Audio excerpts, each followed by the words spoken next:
Assalamu alaikum. Can you hear me? Just by a show of hands, who around here has used the internet or made an online booking to see the doctor go to hospital? Can you raise your hand? And just keep it up. This won't be long. The house you stay in, who used an online service? Keep your hand up, please. Who used an online service to find the house? If your hand's already up, lift your other hand. Okay, and now the phone's in your pocket, in your hand, or on your lap. If you did an upgrade or got a new contract, put your hands together. If your hands are up or are touching, there's a great chance that you have interacted with the work that I've done in some form or another. Thank you very much. So my talk in the agenda, it has been changed, and it's about rethinking answers from Islamic questions. There are two reasons I changed the title of my talk. Number one, it's an acronym, it spells my name, so if you want to follow me on Twitter, RAFIQ. And number two, like the way I've structured my talk today is looking at how we as Muslims are faced with questions when it comes to technology, when it comes to the work we do, when it comes to the lives we live, and how that can be incorporated into our digital marketing to ensure we become successful and achieve the goals we set out to, i.e., how Islamic principles can be applied to digital marketing strategies for effective and ethical results. So the first question would be, how can I balance the seeming disparate worlds of faith and technology in my digital business? And the simple answer, or it may not always be that simple, is focus. And when it comes to your digital marketing efforts or any efforts you are applying to your business, be it online or via social media, we always need to have focused with a goal in mind. Or if we look at the first, what is it, the manifesto or the code of conduct of Ummah Tech, and that is to have our Niyah.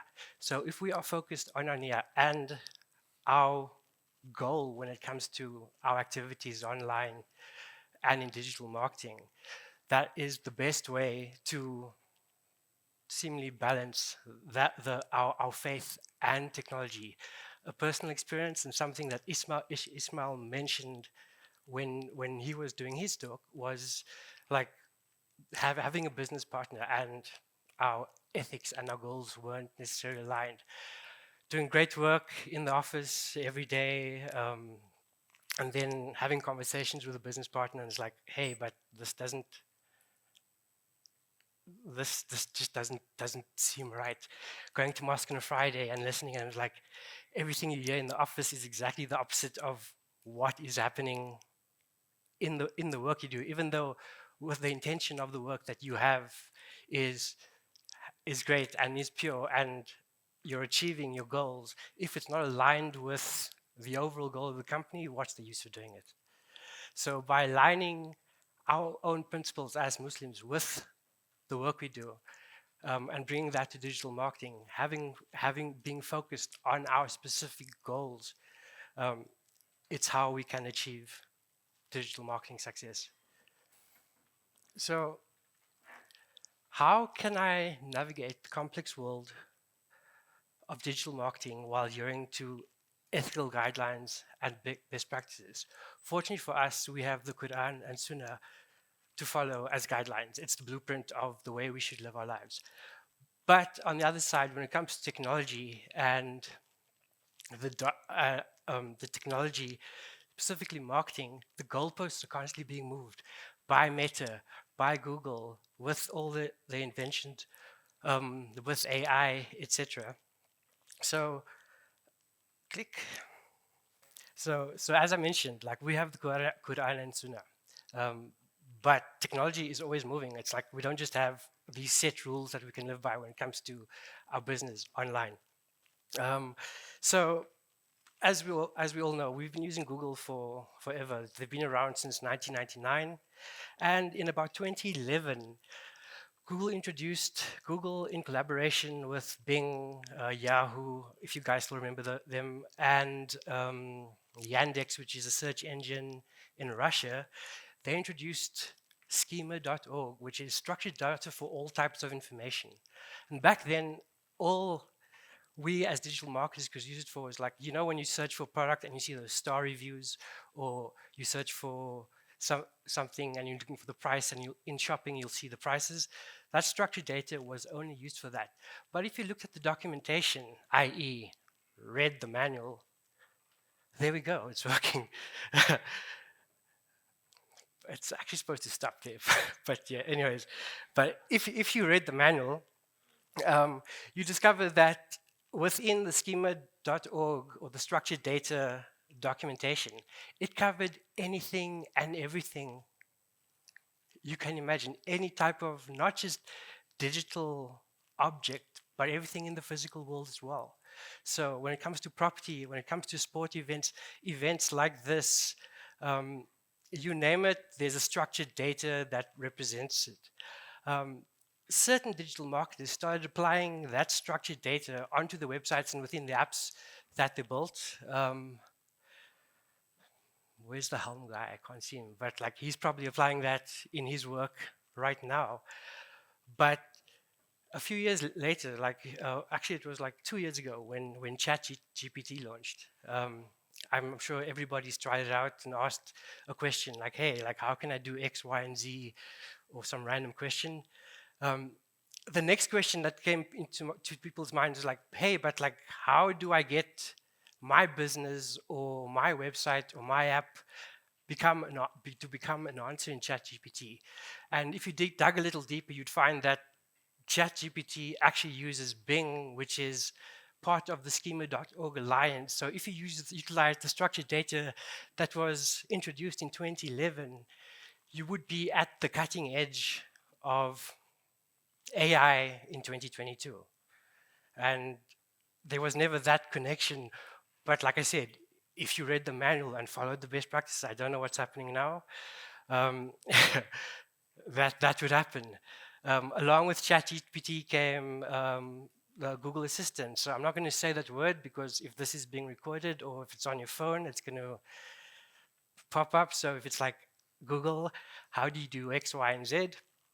Yeah, that answer, if you use structured data or schema on your website, would be the answer from your assistant or Gemini or ChatGPT. Yeah, this is red.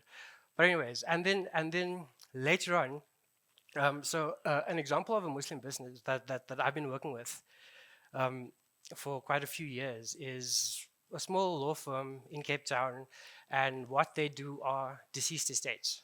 And I'm sure some of you have gone through the process of wrapping up deceased estates, and you need to require a letter of executorship, right? So even though they're a small law firm, when you Google, how do I get a letter of executorship in South Africa, their company is usually the first or second result. And also because they've implemented schema and structured data, now if you open WhatsApp and you ask the bot, you ask Gemini, you ask your Google Assistant, you even ask ChatGPT, like, how do I get a letter of executorship in South Africa? There's a very good chance that company actually comes up as a result. And that's all because following structured data implemented many years ago. Next question, right? How can I stay persistent in digital marketing despite the challenges you might have? And the next factor, or the next key, is consistency. Being consistent in your digital marketing efforts. Remember, number one is being focused on your goal. Number two is following best practices, right? And number three is being persistent, or being consistent, and having sabr with that consistency.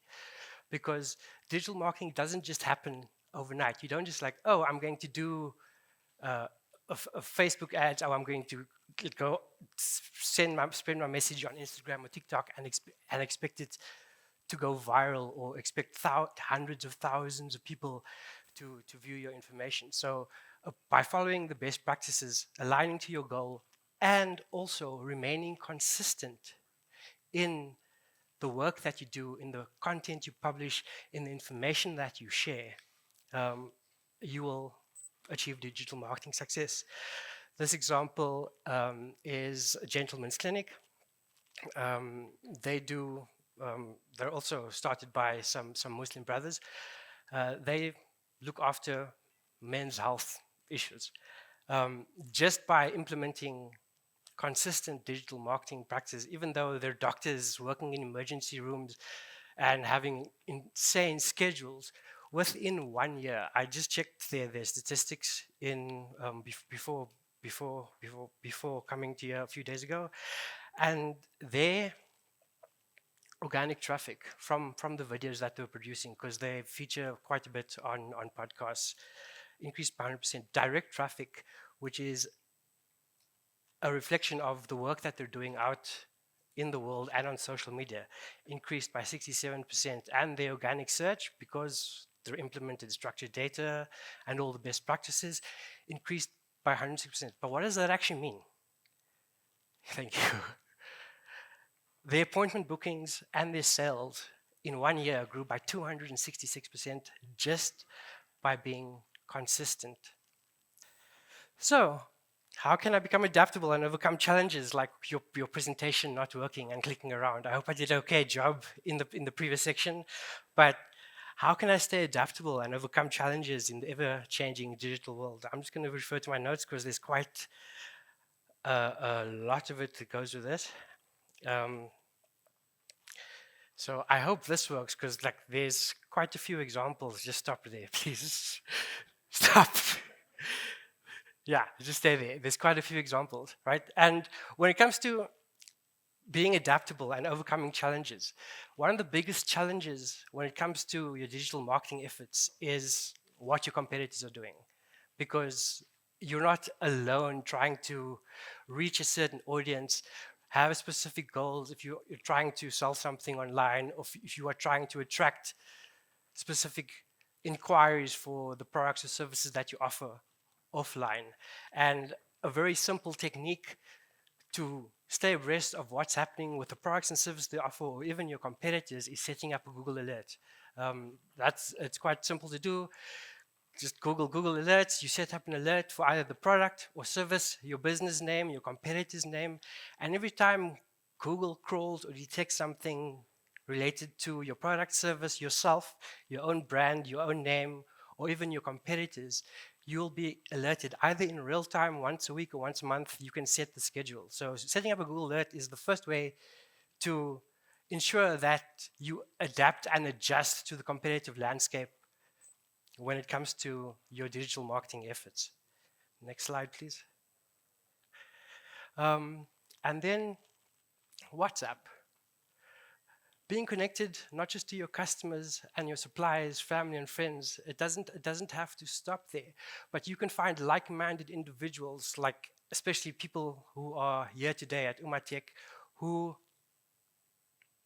have a shared goal or want to solve a specific problem.